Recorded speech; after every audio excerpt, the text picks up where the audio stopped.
Flooding where people lose some property is one thing, but flooding where people die is another, and I'm afraid people might die. Coastal communities in Southern California bracing for potentially dangerous flooding from what could be the first tropical storm to hit the region in 84 years.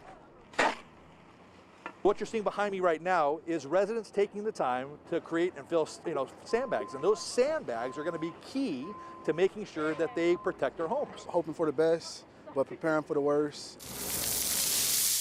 Hurricane Hilary slowed to a tropical storm before its anticipated landfall on Sunday.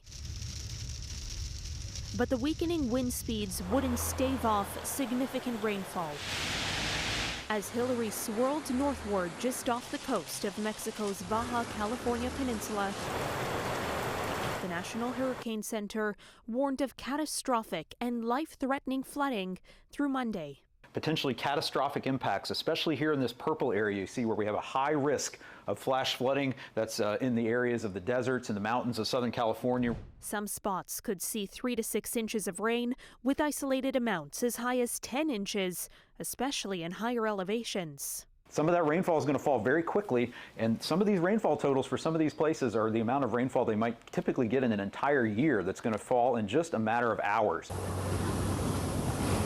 A tropical storm warning was in effect, the first ever issued for Southern California by the Hurricane Center. We're seeing just this increase in the number of severe weather events, but not just an increase in the number, it's the severity of these events. The Federal Emergency Management Agency says we're seeing a more active Pacific season with the presence of the global climate pattern known as El Nino. We have to also look at what is the change in the climate doing to these severe weather events. What is the risk going to look like into the future? Hilary is expected to enter the history books as the last time a tropical storm came ashore in California, September 1939. So that's how unusual this is.